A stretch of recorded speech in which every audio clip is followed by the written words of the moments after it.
Hello, my name is Christine David. I'm a lecturer at Shantou University, and I teach English as a second language here in mainland. I'm going to be talking today about global English and teaching English in China.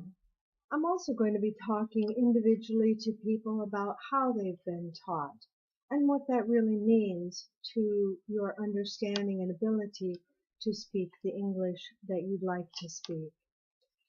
Years ago, the method that was chosen by China to be the first lingua franca in the 1949-50 era was Russian. And they brought in several Russian instructors and told them to teach Russian as it would be the lingua franca of the New World. And this lasted until about 1973-74, when it dawned on them that that was not how the world was going, that the real lingua franca was going to be English. And then they made a big change. This was the biggest part of the open door policy, was to change their language to English. But unfortunately, they didn't have a lot of money, and so they instructed the Russian instructors of the day to then teach English. And many of them had never heard English nor seen English writing. So they taught it basically by teaching people how to memorize grammar and vocabulary. So many of the beginning English teachers here in China were taught that way and never really heard the English language spoken. Today in my students in 2016, what I'm experiencing is several mute speakers of English.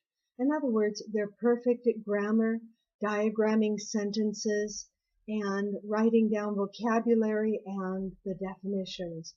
But as for speaking, it would be quite amazing to get someone to say something more than, "My language is poor, my English is poor," in the first few classes that we have here at Shantou University in Shantou, China.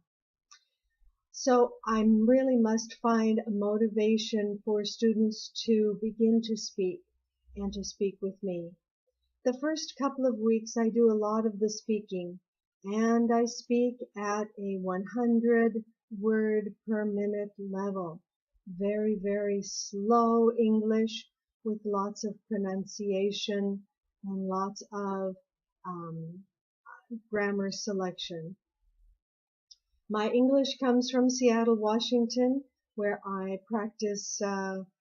practice standard broadcast English, and so I am a native speaker of English, and that does come across to the students as well.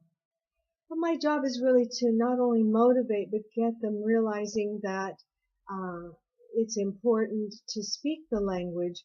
You can't always walk up to someone and say, "I know grammar and I know lots of vocabulary," and then leave it at that. You really need to communicate in the language. So my conversation with the students at HPAIR will be about my teaching of students in Shantou University. I've been here for 3 years. And we have designed a program through the English Language Center created by Director Don Snow, who is an author of several works, in cooperation with An Weifeng, who is a editor of the English Language Education Across Greater China book, who has come and spoken at our campus many, many times. So it will be a collaboration between those two types of teaching. I thank you very much, and I look forward to hearing from you.